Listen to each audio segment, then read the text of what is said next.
চারটে কথা আল্লাহ বলেছেন, খেলতামাশা, সৌন্দর্য, গর্ব ফখর, সম্পদ আর সন্তানের আধিক্যতা।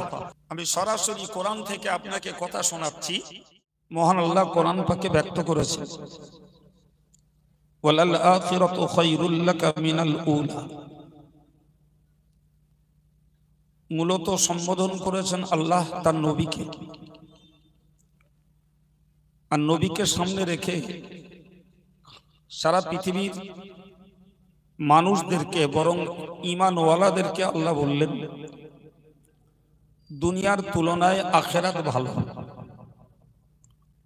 বাংলাটাকে মুখস্থ করে ফেলুন, দুনিয়ার তুলনায় আখিরাত ভালো। এই সিদ্ধান্ত আমার নয়, এই সিদ্ধান্ত মহান আল্লাহ তার নিজস্ব সিদ্ধান্ত যে দুনিয়ার তুলনায় পরকাল ভালো। ভাই, আমাদের মানসিকতা সব সময়ের জন্য ভালোর পক্ষে। আমরা কেউ খারাপের পক্ষে, মন্দের পক্ষে যেতে চাই না। এটি আমাদের মননশীলতা। যদি স্বাভাবিক নিয়ম ওই হয় যে আমরা সকলেই ভালোর পক্ষে, কোরআন শরীফের এই বক্তব্য অনুযায়ী আমাদের সকলকে পরকালের পক্ষে যাওয়া উচিত। কথা বলেন ঠিক না ভুল? কারণ চূড়ান্ত সিদ্ধান্ত আল্লাহর যে দুনিয়ার তুলনায় আখিরাত ভালো। কেন ভালো? সংক্ষিপ্ত পরিচয়। দুনিয়া ক্ষণস্থায়ী। দুনিয়ার আনন্দ মুখর জীবনের কোনো গ্যারান্টি নেই। আছে বাবু? কথা বলেন। আমি অজ করতে পারি না, এটা সবাই জানে। ওই একটু গল্প গুজব করি, তাতে যদি কিছু উপকার হয় আল্লাহর শুকর। তো আমার সঙ্গে কথা বলুন, বললে কথাগুলো ব্রেনে ধরে নেবে। কি বলছিলাম বাবু? যে দুনিয়া ক্ষণস্থায়ী, এর কোনো স্থায়িত্ব নেই।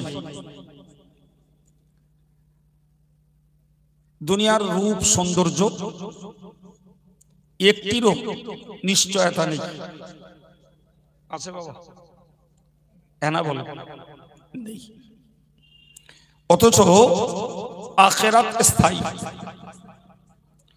তার রূপ, তার সৌন্দর্যের কোনো ক্ষয় লয় নেই। আখিরাতের সময়ের কোনো সীমা নেই। তাহলে যারা আখিরাত অর্জন করতে পারে তাদেরকে এক কথায় বলতে পারা যায় তারা চিরসুখী। সুবহানাল্লাহ বলেন। দুনিয়ায় কেউ চিরসুখী নয় বাবা, দুনিয়ায় কেউ চির দুঃখীও নয়। বলতে পারা যায় কুল্লু হাম্মি ইয়ানকাতিউ। পৃথিবীতে মানুষ যত দুশ্চিন্তায় পড়ে, যত বিপদে পড়ে, যত টেনশন ফিল করে, এর একদিন শেষ আছে। ইল্লা হাম্মা আহলিন নার। কিন্তু যারা জাহান্নামবাসী হয় তাদের দুশ্চিন্তা, তাদের যন্ত্রণা, তাদের কষ্টের কোনো শেষ নেই। কথা বল ঠিক না ভুল? পরের অংশে বলা হয়েছে কুল্লু সুরুরুন ইয়াজুল। প্রত্যেকটা আনন্দ বন্ধ হয়। যত আনন্দিত হই, এক মুহূর্তের একটা বিপদের খবরে আনন্দটা ম্লান হয়ে যায়। ঠিক কিনা বলেন ভাই? একটা বিয়ে বাড়ির মতো আনন্দ মুখর পরিবেশ, আল্লাহ না করুন যদি ওই রকম মুহূর্তে ওই বাড়িতে একজন মানুষের মৃত্যু হয়, গোটা আনন্দটা নির আনন্দে পরিণত হয়। ঠিক না ভুল? কিন্তু হাদিসের বর্ণনায় এসছে ইল্লা সুরুরা আহলিল জান্নাহ, যে জান্নাতবাসীদের আনন্দের কোনো শেষ নাই। সুবহানাল্লাহ। তাহলে দুনিয়ায় যত বিপদে পড়ি, যত দুঃখিত হই, এটা কাটিয়ে উঠে আবার আনন্দ জীবন ফিরতে পারে। আবার দুনিয়ায় যত আনন্দিত হই, এর পরিবর্তে আল্লাহ দুঃখে নিমজ্জিত করতে পারে না। কিন্তু আখিরাতে যারা একবার জাহান্নামের জন্য নির্বাচিত হয় তাদের এ দুঃখ বেদনা আর যাতনার শেষ নাই। যারা একবার জান্নাতি হয়ে যায় তাদের আনন্দের কোনো অন্ত নাই। সুবহানাল্লাহ। এই ছোট্ট বয়ান থেকে আমাদেরকে একটা দৃঢ় বিশ্বাস তৈরি করতে হবে যে আল্লাহ পাকের বক্তব্যটা এমনিতেই সত্য, আর আমরা যুক্তির খাতিরে যদি বুঝি সত্যি আল্লাহ পাকের ওই বক্তব্যের কোনো বিকল্প নেই। কি সেটা? যে দুনিয়ার তুলনায় আখিরাত, কি বলেছিলাম সবাই মিলে বলেন, আল্লাহ পাকের এই বক্তব্যের কোনো বিকল্প বক্তব্য থাকতে পারে? যেমনটি আল্লাহ বলেছেন ওটা তো আমরা আল্লাহর বাণী হিসাবে সত্য বলে বিশ্বাস করি বটেই, কিন্তু আমরা আমাদের এই কয়েক মিনিটের বয়ান শুনে যুক্তিতে বুঝছি আল্লাহ পাকের ওই কথাটি যথেষ্ট যুক্তিসঙ্গত। কি হচ্ছে ওদিকটায়?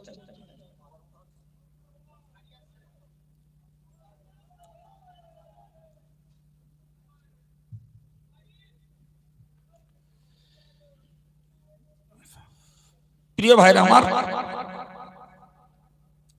এরপরের কথা মনোযোগ। যারা সাইডে আছেন আমি তাদেরকে লেটেস্ট আরেকবার রিকোয়েস্ট করছি, রাত 11টা অতিক্রম করেছে, এই মুহূর্তটা অন্তত দূরে না থেকে কাছে আসা দরকার ছিল। সম্মানিত ভাইরা, কোরআন শরীফ আল্লাহ বলেছেন ইলামু আন্নামাল হায়াতুদ দুনিয়া লাইবুন ওয়া লাহ। মহান আল্লাহ বলেন জেনে নাও তোমরা দুনিয়ার জীবনটা হলো খেল তামাশার জীবন। আবার বললেন ওয়াজিনাতুন, দুনিয়ার জীবনটা হলো রূপ সৌন্দর্য চর্চার একটা জীবন। আবার বললেন ও তাফাখুরুম বাইনাকুম, দুনিয়ার জীবনটা হলো একে অপরের সঙ্গে পরস্পর গর্ব ফখরের জীবন। আবার বললেন ওয়া তাকাসুরুন ফিল আমওয়ালি ওয়াল আওলাদ, দুনিয়ার জীবনটা হলো ধন সম্পত্তি এবং সন্তান সন্ততির আধিক্যতার গর্ব করার জীবন। কথাগুলো কার বাবা? আল্লাহ।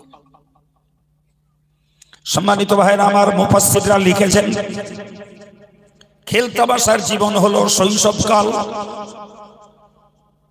এরপরে বলেছেন অজিনাতুন, দুনিয়ার জীবনটা সৌন্দর্যের জীবন, ওটি হলো যৌবনকাল।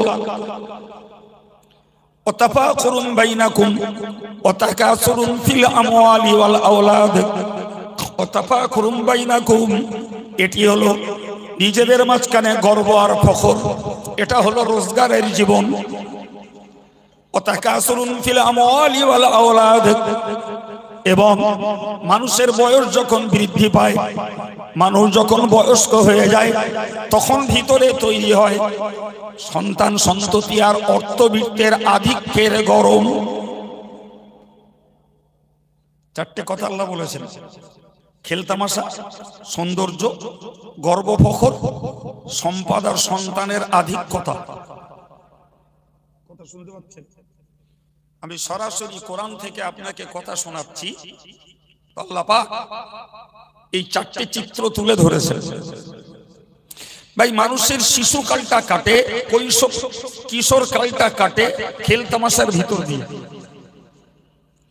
কিন্তু যৌবন যখন লেগে যায় তখন মানুষের রূপ সৌন্দর্য, পোশাক পরিচ্ছদের ঠাঁট ভাঁট, নিজের লাইফ স্টাইল বাড়ানো, এ জাতীয় যৌবনের ঢেউয়ে মানুষ সৌন্দর্য মুখর হয়।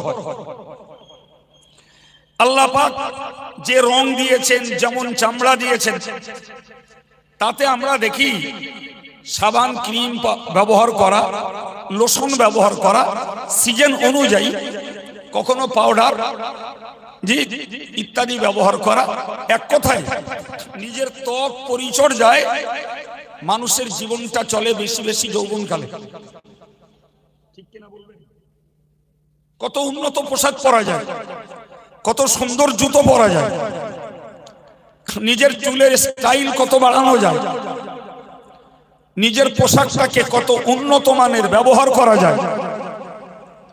মানুষের মনের ভিতরে এর উন্মাদনা তৈরি হয় এবং যে যার সামর্থ্য অনুযায়ী সে ওই রকম ঝিকঝাক পোশাক পরিচ্ছদ, নিজের পরিষ্কার পরিচ্ছন্নতা, কসমেটিক্সের জিনিসগুলো ব্যবহার করে বিলাসিতায় ডোবে যৌবনকালে। কথা বলেন, যুবক যেমন যুবতী তেমন, ঠিক না ভুল? এরপর মানুষ যখন রোজগারের জীবনে ডুবে যায় তখন মানুষ তার রোজগারের অহংকারে ফেটে পড়ে,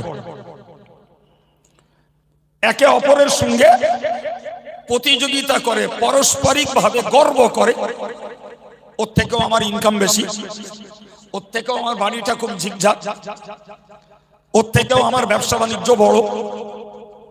এই যে মানুষের ভিতরে টেন্ডেন্সি, 1400 বছর আগে আল্লাহ যে কোরআন নাজিল করেছে তার ভিতরে এই চিত্রগুলো তুলে ধরা আছে।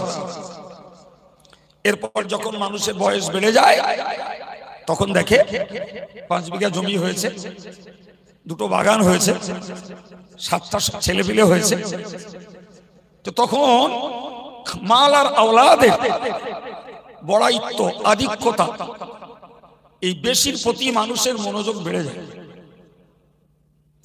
সম্মানিত ভাইরা আমার, কোরআন শরীফে মহান আল্লাহ পাক এই চিত্রটা তুলে ধরে বললেন, কামাসালি গাইসিন,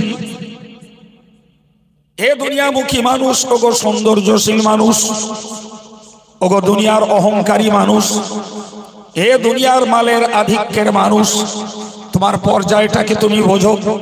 কামাসালি গাইসিন, এটি হলো বৃষ্টির মতো। কে বলেছেন? জোরে বলেন কে? খোদা আল্লাহ বলছেন তোমাদের এই সৌন্দর্যপূর্ণ জীবনটা এটা হলো কিসের মতো বললাম বাবু? জোরে বলেন। বৃষ্টির মতো।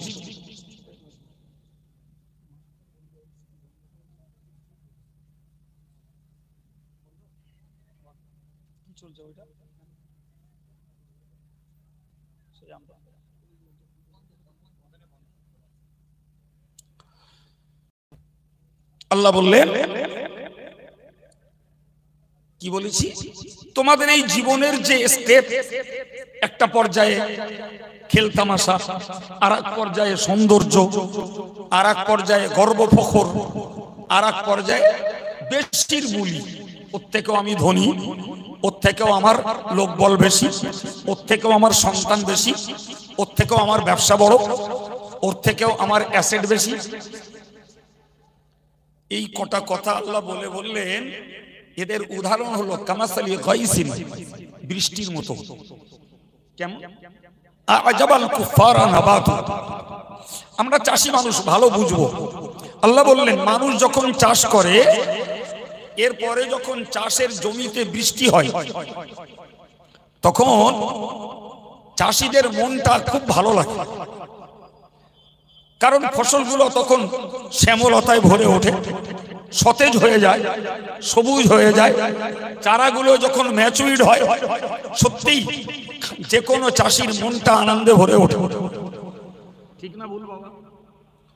আল্লাহ বললেন সুম্মা ইয়াহিজু, এরপরে সেই গাছপালা, সেই বীজগুলো এবার পাকতে শুরু করে। নাকি ফসল চিরকাল শ্যামল, সতেজ, সবুজ থাকে? খোদা আল্লাহ বলছেন সুম্মা ইয়াহিজু, এরপরে পাকতে শুরু করে। ফাতারাহু মুসফাররান, তখন তারা দেখে এগুলো পীত বর্ণ, হলুদ বর্ণ ধারণ করছে। কেউ ঠিক না বলুন? সুম্মা ইয়াকুনু হুতামা, এরপরে হয় চাষি নিজে ঘরে তুলে খড়কুটো বানায়, অথবা প্রাকৃতিক বিপর্যয়ে সময়ের ব্যবধানে আপনাতেই খড়কুটো হয়ে যায়। মানুষের জীবনটাকে আল্লাহ ওই চাষের ফসল, ক্ষেতের ফসলের সঙ্গে তুলনা করেছে। আমি দিয়েছি উদাহরণ, জোরে বলুন আমি দিলাম নয়, আল্লাহ দিচ্ছেন জ্ঞানীদের চোখ ফোটানোর জন্য। তোমরা ধান রুইয়ে এলে, কিছুদিন পরে ধানটা পানি পেল, সে একদম থুকথুকে হয়ে উঠল, যেমন সবুজ তেমন সতেজতা তার ভিতরে। 2 মাস কাটতে না কাটতেই 3 মাসের মাথায় দেখা গেল সেগুলো পিত বর্ণ ধারণ করছে, হলদে হয়ে আসছে। এখন চাষি যদি নিজে ঘরে তুলে নেয়, ফলনটা ঘরে নিল, বাকিটা খড়কুটো করে ক্ষতি করলো, অথবা আপনা আপনি সেগুলো খড়কুটোয় পরিণত হলো। तमाम পৃথিবীর মানুষকে আল্লাহ জ্ঞান দেওয়ার জন্য বললেন, হে বিশ্ব মানব, তোমরা মনে রাখো তোমার জীবনের একটা পিরিয়ড ছিল শৈশবকাল, যেটাই তোমার জ্ঞান বুঝ ছিল না। তোমার শৈশবকাল আর কৈশোরকাল, ওই কালটাতে তুমি খেলিয়েছো, দাপটেছো। তোমার নাবালিক পিরিয়ডটাকে তুমি যথেষ্ট পরিমাণে উদম জীবন যাপন করেছো। এরপরে তোমার যৌবনকাল চলে এসেছে, যে যৌবনকালটাতে তুমি দেহের পরিচর্যা, পোশাক পরিচ্ছদের ফিটফাট, বিলাসিতার বস্তু সামগ্রী ব্যবহার, জীবনের ঠাঁটভাট তুমি বাড়িয়েছো। এ প্রিয় ভাইরা আমার, এই কথাটির প্রমাণ দিতে আজকের আমাদেরকে কোথাও খুঁজতে যেতে হবে না।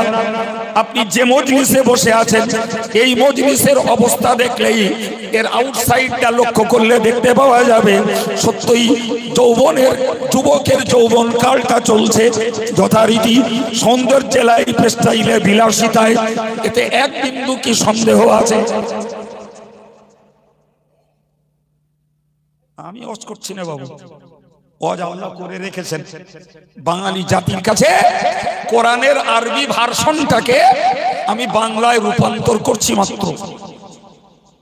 এখন আমরা যদি কোরআন বিশ্বাসী মুসলিম হই আর আল্লাহকে যদি বিশ্বাস করি, আল্লাহ মহাসত্যবাদী, তাহলে ওই কোরআনের বক্তব্য আমাদের জীবনের সঙ্গে খাটিয়ে আমাদের ফিউচার লাইফটাকে ঠিক করতে হবে। তবে তো রাত জেগে এখানে বসে থাকার লাভ, তা না হলে রজব আলী সাহেব ঝেঁকে দিয়ে চলে গেছে। ফুরপুরার হুজুর তিনি তার টাইম পাস করে গেছেন, আমি আমার টাইম পাস করতে বসেছি। কি নিয়ে বাড়ি যাচ্ছি? খিচড়ি নিয়ে। খিচড়ি নিয়ে বাড়ি যাব। একটা মন তৈরি করে ঘরে ফিরতে হবে, আর ওই মনটাকে সামনের জীবনটাই ধরে রাখতে হবে। তাহলে তো এই আয়োজন আর আপনাদের কষ্ট, মেহনত, শ্রম আর সময়ের ত্যাগ স্বীকার। আর আমি আমার কথাই বলি, আব্দুল কাইয়ুমের একটা সাবজেক্টকে চুজ করে আপনাদের কাছে তার উপরে দুটো কথা শোনান দেওয়া সবার জন্য লাভ হবে। জি প্রিয় ভাই, আল্লাহ পাক কত সুন্দর করে বুঝিয়েছেন। শৈশবকাল খেলায়, যৌবনকাল সৌন্দর্যে, রোজগারের কাল অহংকারে, বৃদ্ধের কাল সম্পদ আর সন্তানের বড়াইতে। প্রত্যেকে আমার রোজগার বেশি, ওর 2টো ছেলে, আমার 5টা লাঠি, এর গরম। সম্মানিত ভাইরা আমার, মনে রেখে দিন, মহান আল্লাহ কোরআন শরীফে জানিয়েছেন, হে আল্লাহর বান্দা বান্দি, মনে রাখো, মাল হায়াতুদ দুনিয়া ইল্লা মাতাউল গুরুর। কোরআন শরীফে আল্লাহ বললেন, দুনিয়ার জীবন হলো ধোঁকার জীবন, দুনিয়ার জীবন প্রতারণার জীবন, দুনিয়ার জীবন হলো ভেলকি আর স্বপ্নের জীবন। তোমার গাড়ি, তোমার টাকা, তোমার শিক্ষা, তোমার সংস্কৃতি, তোমার রূপ আর তোমার সৌন্দর্য, টোটালটাই একটা স্বপ্ন। এটা ধোঁকা, ধোঁকা। একটা মানুষ স্বপ্ন দেখে, তো স্বপ্নে সে দেশের মুখ্যমন্ত্রী হয়ে গেছে, স্বপ্নে দেশের প্রধানমন্ত্রী হয়ে গেছে, স্বপ্নে দেখতে পেল সে দেশ চালাচ্ছে। কিন্তু যখন ঘুম ভাঙে তখন দেখে সে যে বেডে, যে খাটে, যে অবস্থায় শুয়েছিল ওই অবস্থায় শুয়ে আছে। ঠিক না? সে স্বপ্ন ধনীতে দেখুক আর গরিবে দেখুক আর শিক্ষিতে দেখুক আর মূর্খে দেখুক, স্বপ্নের চিত্র হয় এক, জেগে উঠলে হয় আর এক। ঠিক না ভুল বাবা? ঠিক। বিশ্বাস করুন, আমি আল্লাহর জাত পাকের আস্থা রেখে আপনাদেরকে শোনাচ্ছি, একটু ভাবুন, একটু ভাবুন। এই দুনিয়ার জীবনটা বাড়ির সৌন্দর্য, গাড়ির সৌন্দর্য, পোশাকের সৌন্দর্য, অর্থবিত্তের বড়াইত্ব, নেতৃত্বের বড়াইত্ব, দুনিয়ার প্রতি অতিরিক্ত আকর্ষণ, দুনিয়ার প্রতি অতিরিক্ত লোভ, এ সবগুলোই টোটালটাই একটা স্বপ্ন। যদি বলেন হুজুর তা কেমনে? আচ্ছা আপনি বলুন তো, একজন মানুষ মারা গেলেন, তো মারা যাওয়ার পরে তাকে আমরা দাফন করলাম সমর্যাদায়। এখন বলেন এই লোক, এই পুরুষ অথবা মহিলা, যার দাপটানিতে, যার সৌন্দর্যে, যার বুক ফোলানি আর মাস্তানিতে আল্লাহওয়ালা দিনদার মানুষগুলো দূর দিয়ে চলতো, সেই লোকটা এখন কবরে জাগ্রত।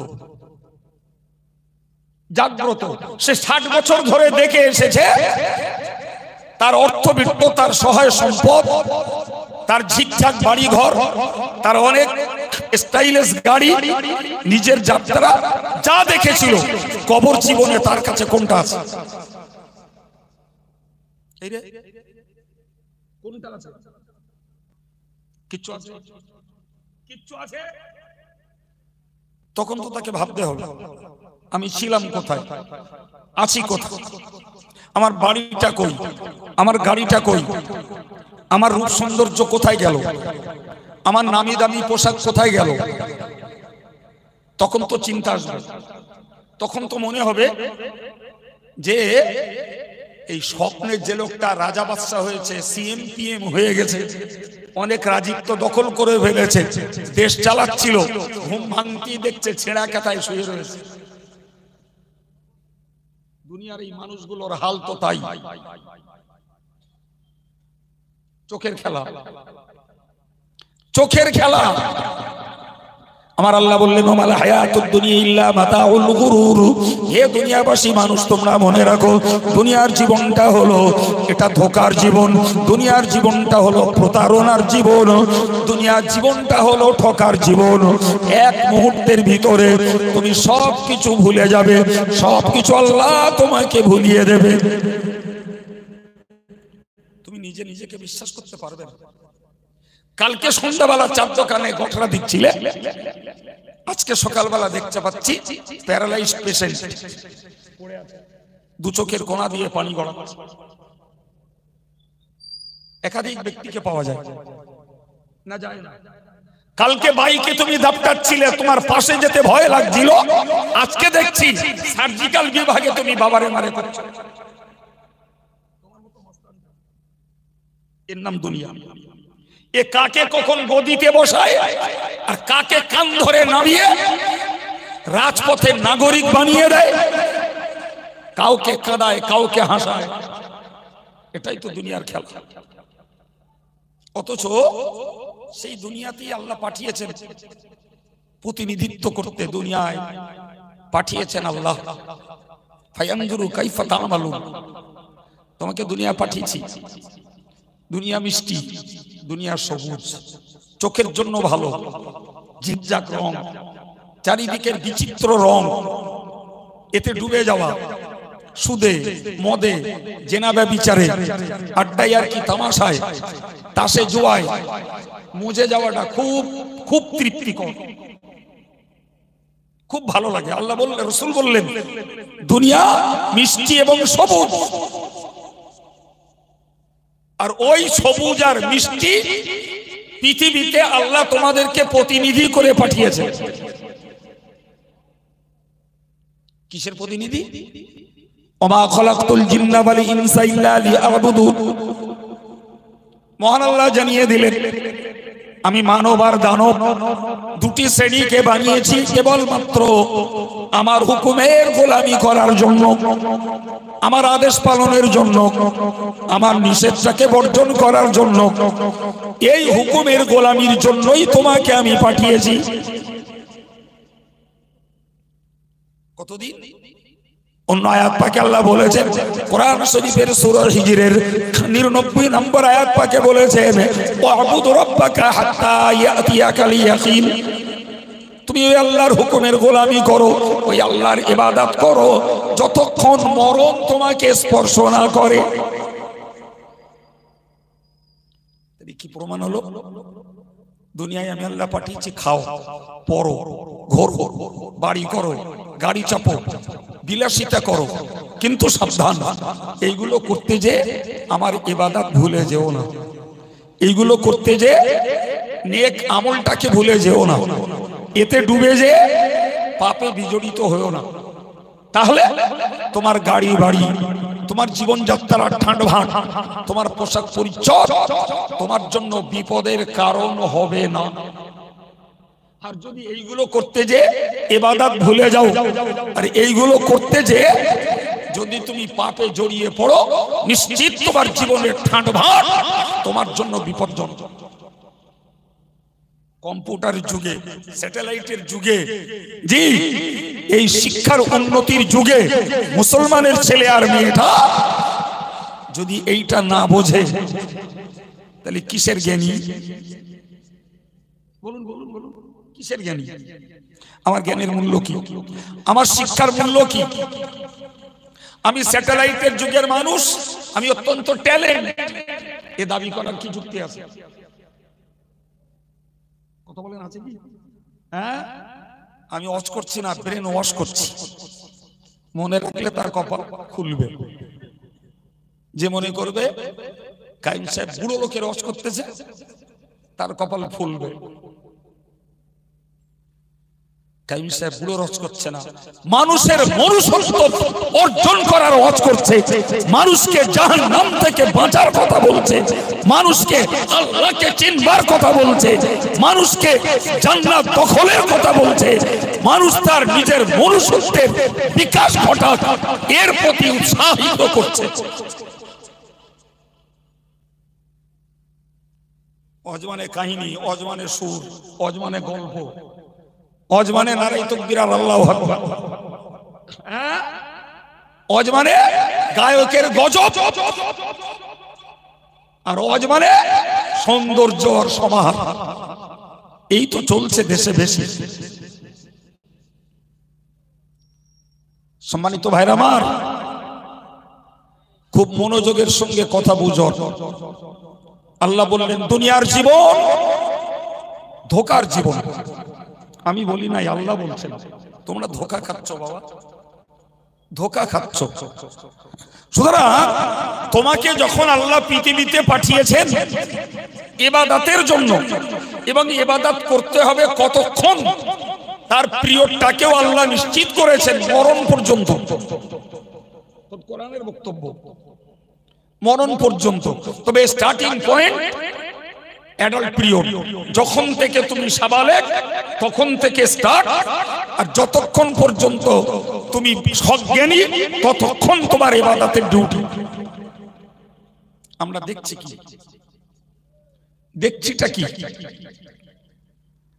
মসজিদে মুয়াজ্জিন হাঁটছে, হাইয়া আলাস সালাহ, নামাজে এসো। হাইয়া আলাল ফালাহ, সফলতার দিকে এসো।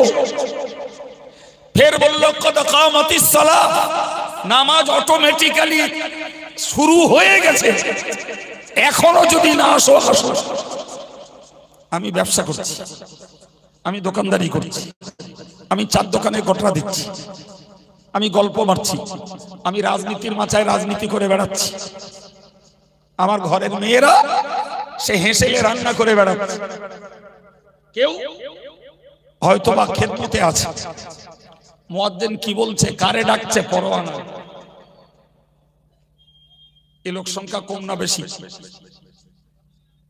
এত ধর্ম প্রচারের যুগেও মুয়াজ্জিনের আজানকে ডোন্ট কেয়ার, এর পার্সেন্টেজ 60, 100 জনের 60 জন। অথচ ফেসবুক আর হোয়াটসঅ্যাপে ধর্ম প্রচার হচ্ছে, গাল প্রচার হচ্ছে, কোরআন প্রচার হচ্ছে, টুইটারে কোরআন প্রচার হচ্ছে, মসজিদের ইমাম সাহেব ধর্ম প্রচার করছে, আমির সাহেব ধর্ম প্রচার করছে, মঞ্চের বক্তা ধর্ম প্রচার করছে, লাইভে ইউটিউবে ধর্ম প্রচার হচ্ছে। তার মানে ধর্ম প্রচারের বে হয়ে যাচ্ছে, অথচ ধার্মিকের সংখ্যা 40%। এরাই জ্ঞানী, এরাই চালাক, এরাই কম্পিউটার যুগের মানুষ, এরাই এডুকেটেড পারসন, এরাই শিক্ষিত। ছি ছি, তুমি তোমার মালিককে চিনলে না, সৃষ্টির শ্রেষ্ঠ মহামানব রাসূলকে চিনলে না, তুমি নিজে নিজেকে জাহান্নামের আগুন থেকে বাঁচানোর পথ ধরলে না, তুমি নিজে জান্নাতের প্রতি লোভী হলে না, তুমি লোভী হয়েছো চেহারার সৌন্দর্য ফেরাতে, তুমি লোভী হয়েছো পোশাকের স্টাইল বাড়াতে, তুমি লোভী হয়েছো টাকা রোজগার করে গাড়ি আর বাড়ি বানাতে, তুমি লোভী তৈরি হয়েছো বড় বিজনেসম্যান হতে। তুমি কিসের বুদ্ধিমান?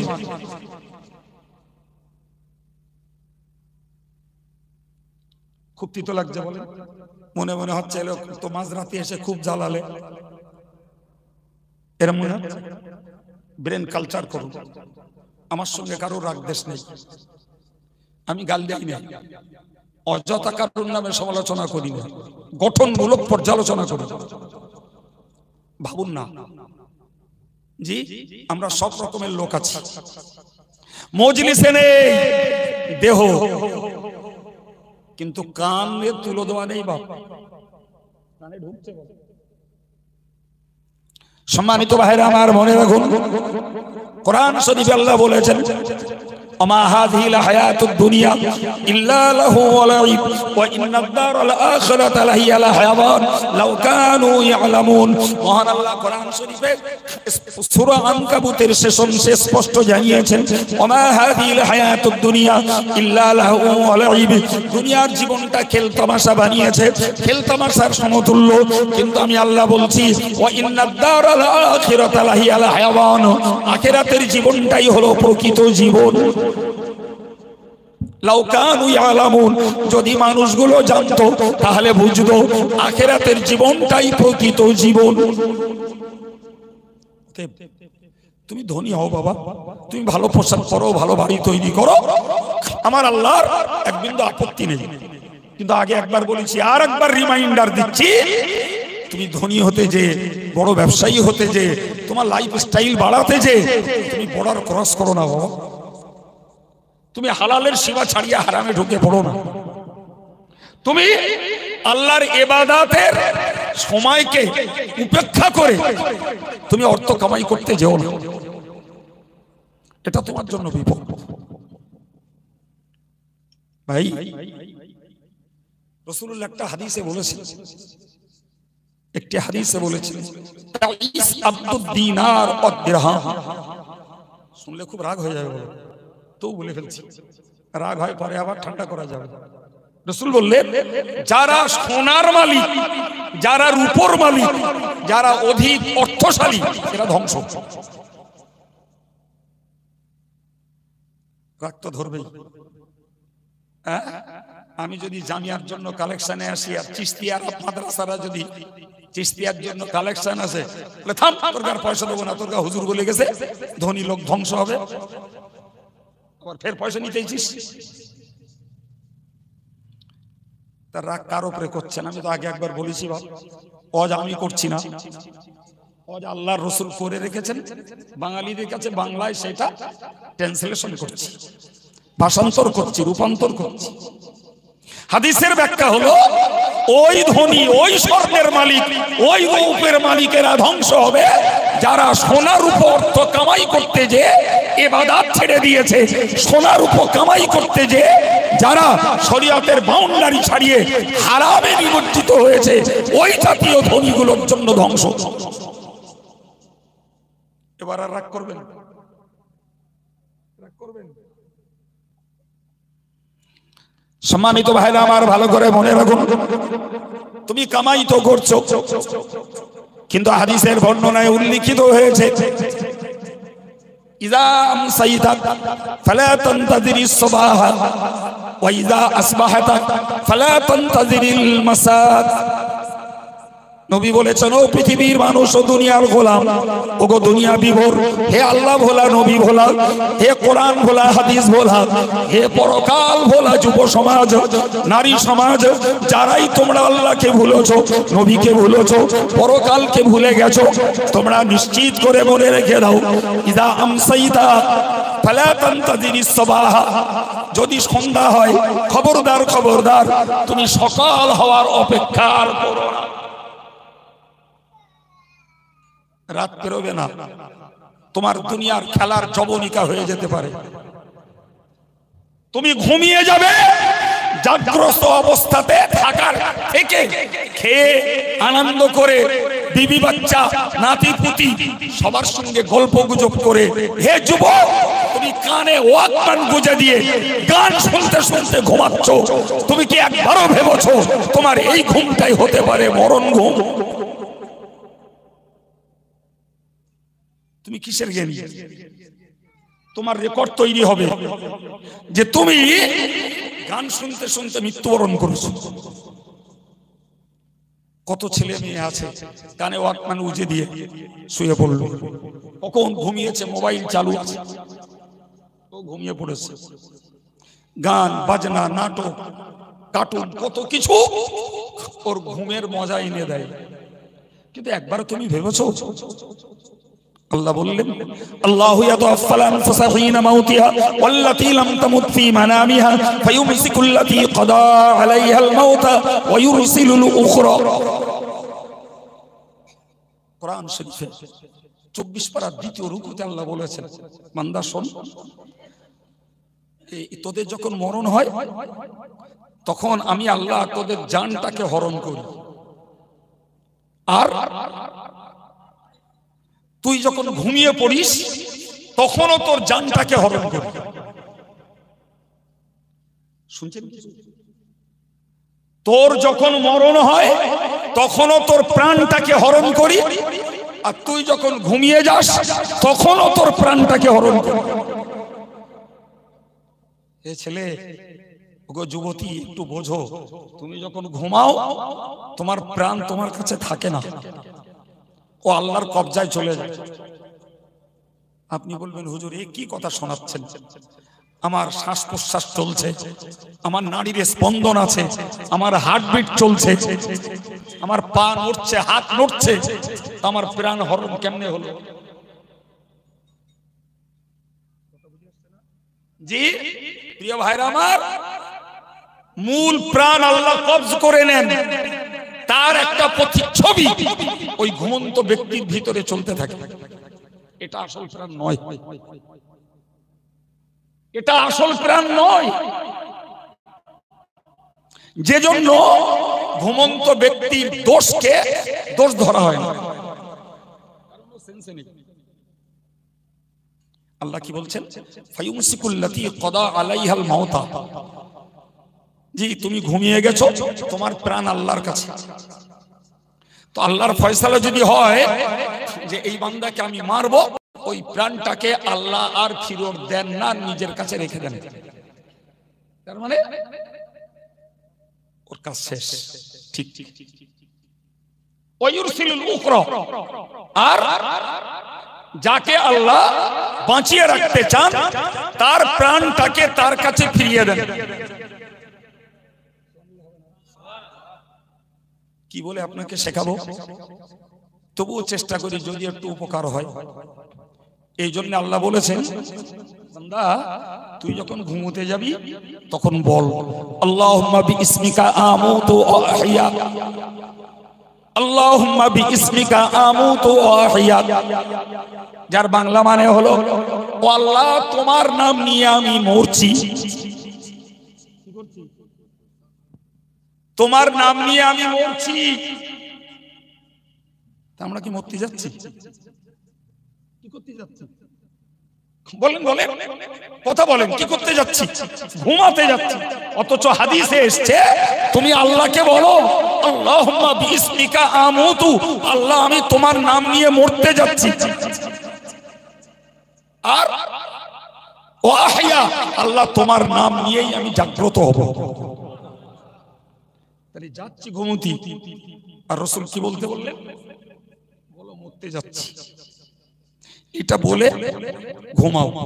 আর যেই তোমার ঘুম ভেঙে যায়, আল্লাহ তোমার হরণ করা প্রাণটাকে তোমার কাছে ফিরিয়ে দেয়, উঠেই বলো আলহামদুলিল্লাহিল্লাযী আহইয়ানা বা'দা মা আমাতানা ওয়া ইলাইহিন নুশুর। ওই আল্লাহর প্রশংসা, ওই আল্লাহর প্রশংসা যিনি আমাকে মরার পরে আবার জীবন্ত করেছেন। দোয়া পড়ার অভ্যাস আছে বাবা? জি, হেইও বলে শুলুম আর হেইও বলে উঠ, কি হবে? এই যে দোয়া পড়া লোকটা যেই পড়ুক, নারী পুরুষ যেই পড়ুক, ও যখন দোয়া পড়ে শুলো আল্লাহুম্মা বিইসমিকা আমুতু ওয়া আহইয়া, আর ঘুমির থেকে উঠেই বললো আলহামদুলিল্লাহিল্লাযী আহইয়ানা বা'দা মা আমাতানা ওয়া ইলাইহিন নুশুর। ও টোটাল ঘুমটাই জিকিরে গণ্য হয়ে যাবে।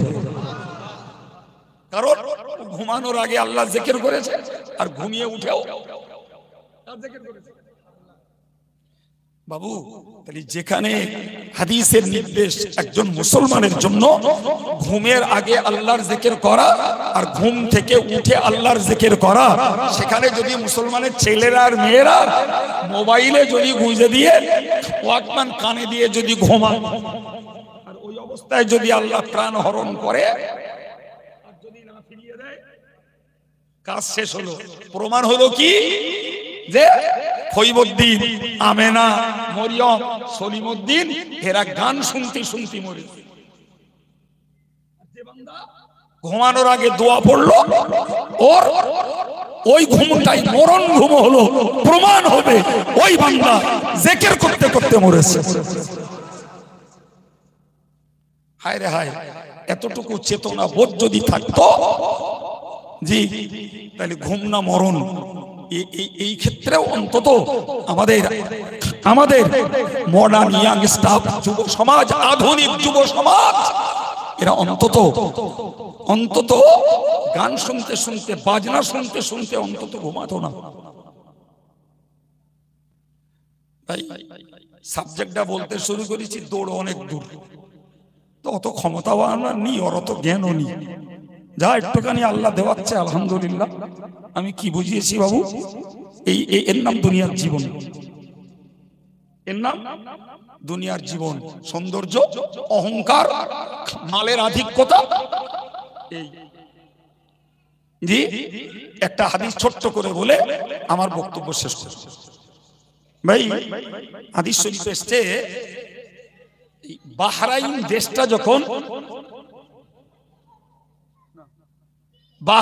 দেশটা যখন ইসলামের পক্ষে জয় হয়, নবী পাকের সাহাবী হযরত আলা হাজরামি রাদিয়াল্লাহু আনহুকে নবী বাহরাইনের গভর্নর নির্বাচিত করলেন। সুবহানাল্লাহ। তো সেখানকার যারা নাগরিক, তো মুসলমানরা তাদের জানমালের নিরাপত্তা দেবে, তথা গভর্নরের পক্ষ থেকে নাগরিকরা নিরাপত্তা পাবে, বিনিময়ে তাদেরকে ট্যাক্স দিতে হবে। ট্যাক্স। রাসূল করিম সাল্লাল্লাহু আলাইহি ওয়াসাল্লাম ট্যাক্স আদায়ের জন্য আরেকজন সাহাবীকে নির্বাচন করলেন। তিনি হলেন হযরত আবু উবাইদা ইবনুল জাররাহ রাদিয়াল্লাহু আনহু। সুবহানাল্লাহ বলবেন না? আর একটু জোরে বলেন। তিরমিজি শরীফের একটি হাদিসে এসেছে, এই আবু উবাইদা হলেন আমিনুল উম্মাহ। আল্লাহু আকবার। তার মানে হলো গোটা উম্মতের ভিতরে আবু উবাইদা হলেন একজন সবথেকে আমানতদার, ক্যাশিয়ার, কোষাধ্যক্ষ, উম্মতের মধ্যে শ্রেষ্ঠতম একজন আমানতদার। কথা বোঝা গেছে? তাকে রাসূল নির্বাচন করেছেন ওই বাহরাইনের ট্যাক্স আদায় করার জন্য। বোঝা গেল তো? যথারীতি সময় হয়েছে, হযরত আবু উবাইদা রাদিয়াল্লাহু আনহু তিনি গেছেন যে বাহরাইন থেকে ট্যাক্স নিয়ে চলে এসেছেন মদিনায়। তো মদিনায় চলে এসেছেন, খবরটা ছড়িয়ে গেছে। তো পরদিন সকালবেলা ফজরের নামাজের বাদে দেখা যাচ্ছে বেশ কিছু দরিদ্র শ্রেণীর সাহাবীরা তেনারা একদম সামনের কাতারের দিক দিয়ে হাজির, রাসূলের কাছাকাছি। কোথায় হাজির বাবু? রাসূলের কাছাকাছি। রাসূল নামাজ শেষ করে ফিরে দেখলেন যে এরা একদম কাছাকাছি। তো রাসূল মিসকে হাসলেন আর বললেন যে তোমরা বুঝি শুনতে পেয়েছো যে আবু উবাইদা তিনি ট্যাক্স নিয়ে ফিরে এসেছেন? তাহলে জি হুজুর। আরে বলেন না বাবা। ওরে বাবু, দুটো টাকা পয়সা মাল সামান পাওয়া যাবে, যেহেতু ট্যাক্স আদায় হয়েছে, বাইতুল ফান্ডে অর্থ জমেছে, রাসূলুল্লাহ ওগুলো বিতরণ করবেন। ফলে আগ্রহী মানুষেরা নবীর সম্মুখে যে হাজির। আল্লাহ পাকের নবী সাল্লাল্লাহু আলাইহি ওয়াসাল্লাম ওই সময়ে বলেছিলেন, ও সাহাবীরা তোমরা মনে রাখো, মাল ফাখরু আকশা আলাইকুম, তোমরা দরিদ্র হয়ে যাবে, গরিব তোমরা হয়ে যাবে, নিঃস্ব তোমরা হয়ে যাবে, আমি রাসূলুল্লাহ ওই ভয় করি না।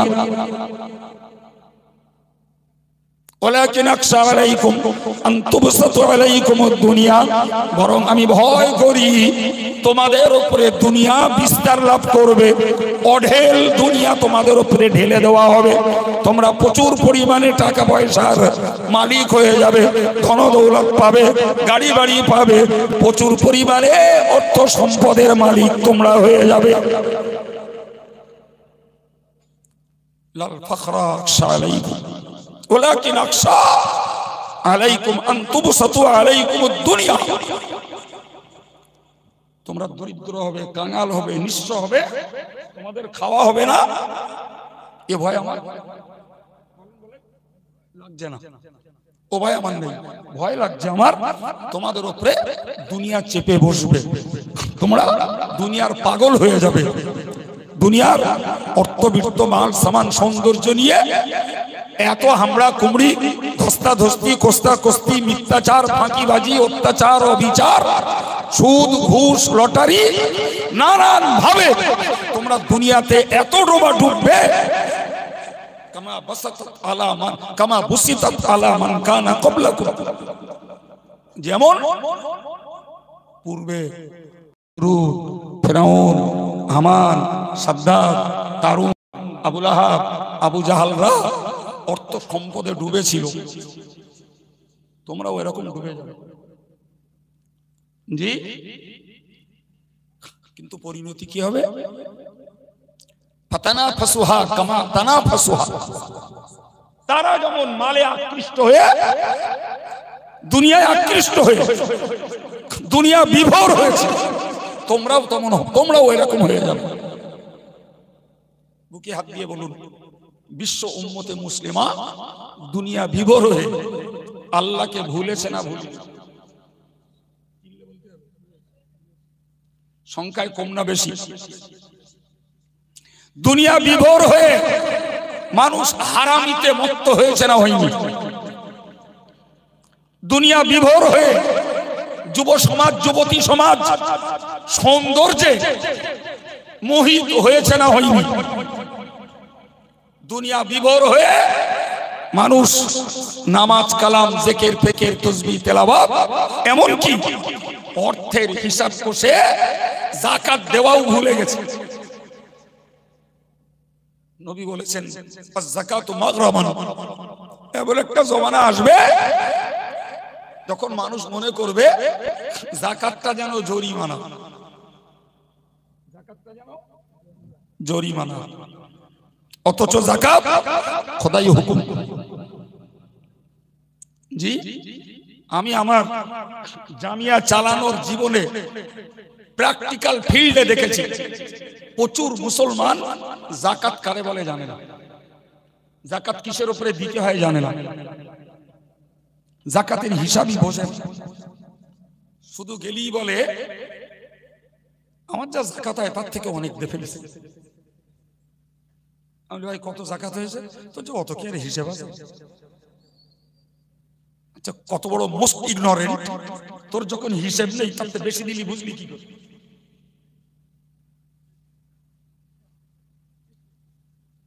একজন গল্প মারছে, একজন গল্প মারছে, আমি জামিয়ার জন্য গেছি, গল্প মারছে, বলছে হুজুর এবার পয়সা করি আর বেশি দিতে পারবো না, ছেলে বোম্বে একটা ফ্ল্যাট কিনেছে 1,02,00,000 টাকা দিয়ে, কত টাকা? সেই জন্য এবার আর পয়সা দিতে পারবো না, 500 টাকা দিচ্ছে। তাই বললাম যদি অসুবিধা হয় রাখে, আল্লাহর এক বান্দা দেবে না, এক বান্দা দেবে তো না, আপনি এসছেন আর ফিরে যাবেন। আমি নিলাম, নিয়ে বললাম হাই স্যার সে 500 টাকা দিচ্ছেন, অসুবিধা নেই। তা ওই যে 1,02,00,000 টাকার এক ফ্ল্যাট কিনেছে, ও যাকাতটা দিয়েছে? বলতেছে হুজুর সে তো জানি আমি, ছেলে জানে। আমি তখন বুঝলাম হাই স্যারের তার কেটে গেছে। দান দোহাই দিচ্ছে, ছেলে ফ্ল্যাট কিনেছে আর ছেলে যাকাতটা আদায় করেছে কিনা ওর বেলা ছেলে ঠেকিয়ে দিচ্ছে, ছেলে জানে আমি জানি না। অথচ ছেলে তো আল্ট্রা মডার্ন, সে তো যাকাতের দুর্যোগ বোঝে।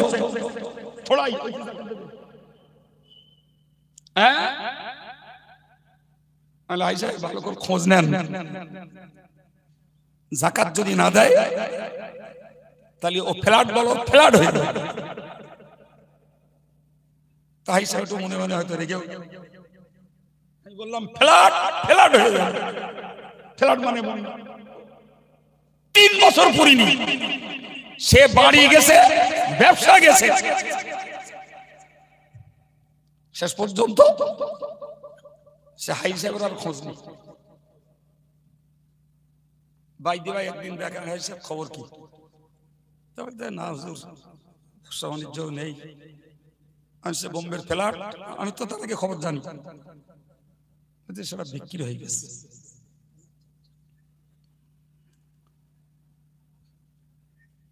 আমাদের দেশের একাধিক ধনী ব্যক্তিরা মেগা সিটিতে বিল্ডিং কিনে রেখেছে, এখানকার ভাড়া হাওয়া, এখানকার খাওয়া, এখানকার জলবায়ু ভাল লাগে না, ওখানে যাই বাতাস খেতে। জানেন আমি ব্যক্তি চিনি, ফ্ল্যাট চিনি। জি যাকাত কালেকশন করতে গেছি, বলতে হুজুর এবার টাকা পয়সা নেই, তা খানিকটা ইট দোবান। আমি ভাই আমি আজ পর্যন্ত ইট তুলে কোনোদিন বিক্রি করিনি, আমার যা ইট লাগে ওই রকমটা নেই, ইট কালেকশন করে করে বিক্রি করে টাকা বানিয়ে নেবো, ও কাজ আমি আজ অবধি করিনি। আপনার ইট আপনি বিক্রি করেন, পারলে টাকা দেবেন, আর আমার যদি কখনো বিল্ডিং এ ইট লাগে জামিয়ায়, তখন বললি পারলে কিছু দেবেন। দেখলে লোক শক্ত লোক, তাহলে নাই 500 টাকা নিয়ে যান। আপনি যাকাত দিচ্ছেন তো এরকম, তো হুজুর অনেক দিয়ে ফেলেছে। আপনি জানেন আপনার কি যাকাত দিতে হবে? আপনি মাল তুলে রেখেছেন কয়েক লক্ষ টাকা, ওটা আপনার অ্যাসেট, ও যাকাত দিতে হবে। ড্যাম্পারে যত লাখ টাকার ইট আছে ও যাকাত দিতে হবে। আপনি যত লাখ টাকা লেবারকে দাদন দিয়েছেন ও যাকাত দিতে হবে। আমার দিকে তাকিয়ে বলতেছে কত হিসেব করে পারা যায়?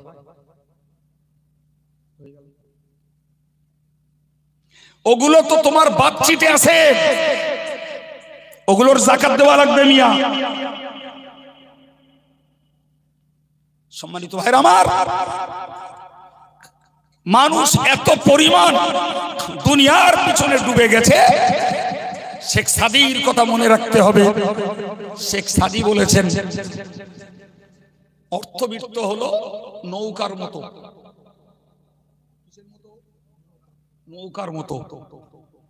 জি যদি এর এই অর্থ জীবনটা হলো নৌকার মতো, অর্থবৃত্ত না, জীবনটা হলো নৌকার মতো, আর অর্থবৃত্ত হলো পানির মতো। কথাটা ক্লিয়ার হয়েছে? আমাদের জীবনটা হলো নৌকার মতো, আর অর্থবৃত্ত হলো পানির মতো। পানি যদি নৌকার তলায় লাগে তাহলে নৌকা চলতে সাহায্য করে, আর ওই পানি যদি একবার নৌকার উপরে ওঠে ও নৌকার ভরাডুবি হয়। শেখ সাদী বিশ্ববাসীকে বলেছেন, তোমাদের জীবনটা নৌকার মতো। অর্থ যদি তোমার পিছনে চলে তাহলে তোমার জীবন যাত্রা, ইবাদত, আমল, নামাজ, যাকাত, সাদকা, ফিতরা, কুরবানি সবকিছু আদায় করতে টাকা তোমায় সাহায্য করবে। সুবহানাল্লাহ বলেন। ঠিক। আর যদি অর্থ তোমার ঘাড়ে চেপে বসে, ধ্বংস ছাড়া তোমার আর রাস্তা নাই। বিশ্বাস করুন, আমি বাস্তবের অভিজ্ঞতায় বলছি, প্রচুর পরিমাণে ধনী মুসলমানরা হিসাব করছে যাকাত দেয়, এত পরিমাণ টাকার দরদ। অথচ আল্লাহ বলেছেন, والذين يكنزون الذهب والفضة ولا ينفقونها في سبيل الله فبشرهم بعذاب أليم। আল্লাহ বলেছেন, যারা সোনার উপর টাকা পয়সা সঞ্চয় করেছে, ওয়ালা ইউনফিকুনাহা ফি সাবিলিল্লাহ, ওগুলোকে আল্লাহর রাস্তায় খরচ করে না। আল্লাহ বললেন, নবী ওদেরকে যন্ত্রণাদায়ক শাস্তির সুসংবাদ দাও। একদম হুবহু কোরআনের আয়াতের অনুবাদটা বলে দিলাম, বাংলায় কথাটাকে মাথায় খেলান। ওদেরকে যন্ত্রণাদায়ক শাস্তির সুসংবাদ দাও। বাবা, শাস্তি কখনো সুসংবাদ হয়? এই রে চিল্লে বলেন, হয়? শাস্তি জীবনের সুসংবাদ হয়?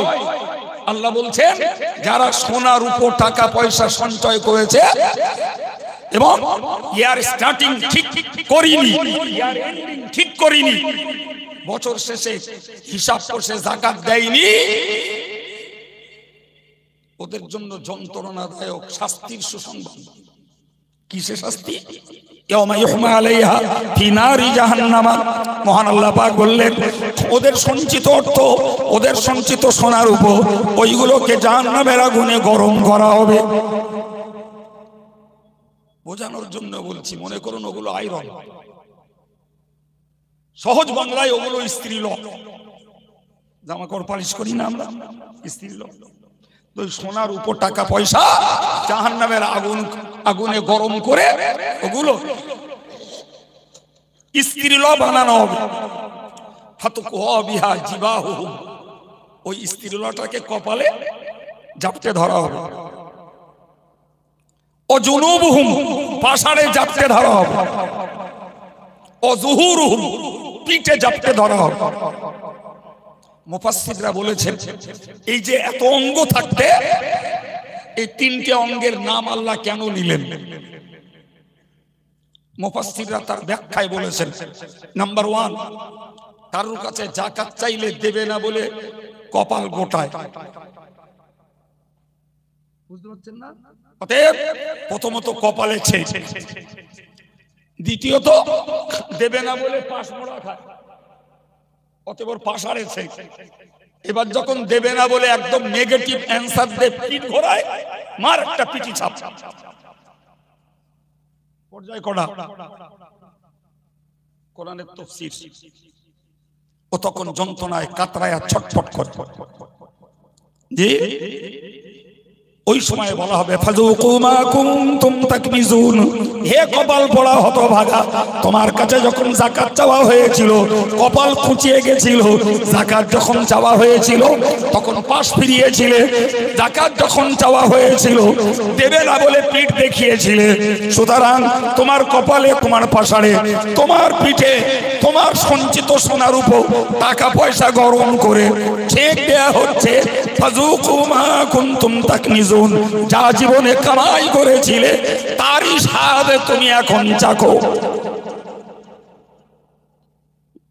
কাতরাচ্ছ কেন? এগুলো দরদ তো তোমার অনেক ছিল। কিছু ব্যবসাদার, কিছু ফটকা বাজারি, কিছু আত্মসাৎকারী লোক থাকতেই পারে,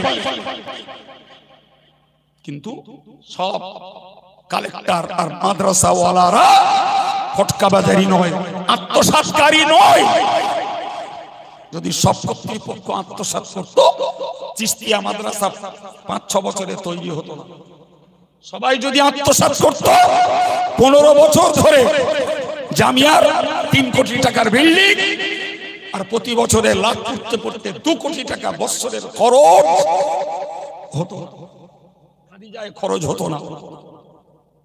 তাহলে নিশ্চিত ফটকাবাজারি, অসাধু, আত্মসাৎকারী, জনগণের অর্থ ভোগ দখলকারী XYZ থাকতেই পারে, কিন্তু তারপরেও যথেষ্ট পরিমাণে দিনের কাজ করার লোক রয়েছে, তা সচক্ষে দিবালোকের মতো দেশের লক্ষ জনতা দেখতে পাচ্ছে।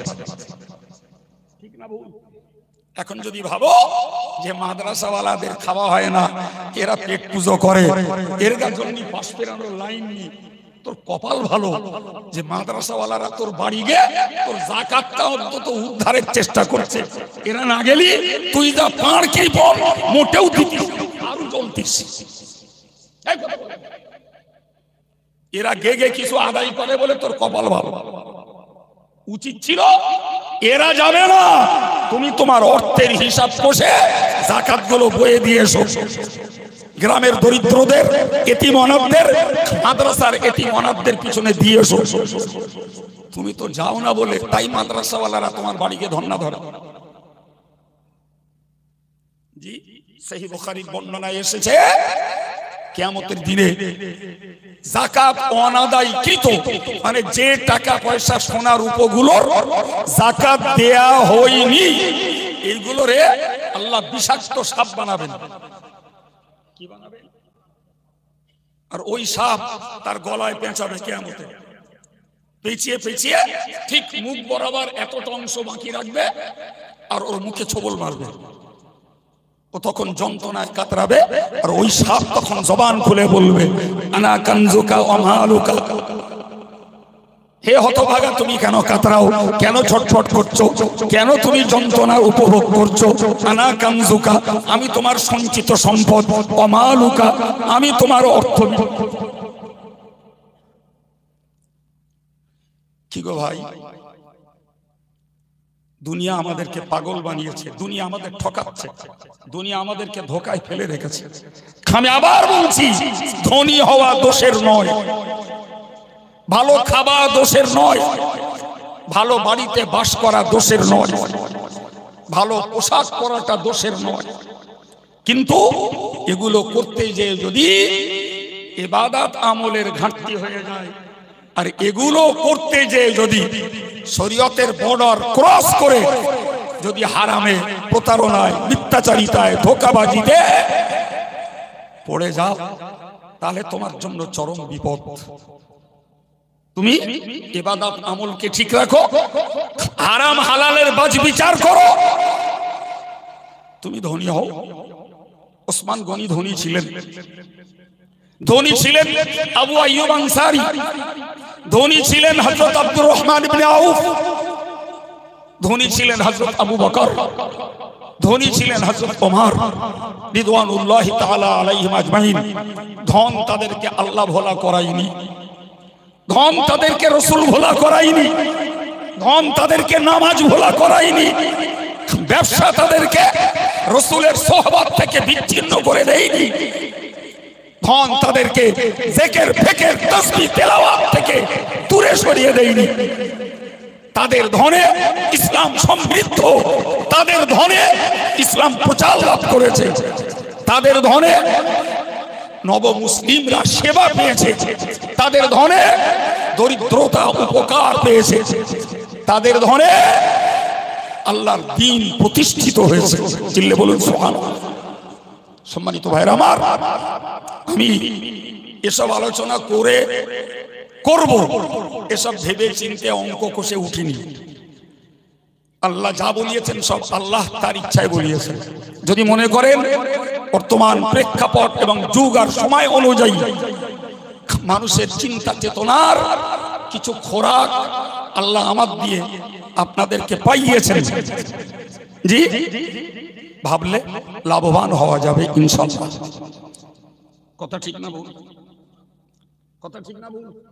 সম্মানিত ভাইরা আমার,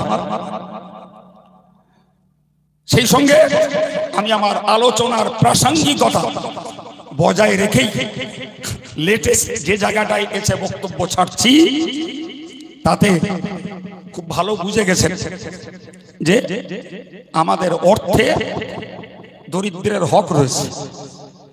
যাকাত কার হক? কথা বলেন, কথা বলেন। কোরআন বলছে আপনি করে নেন।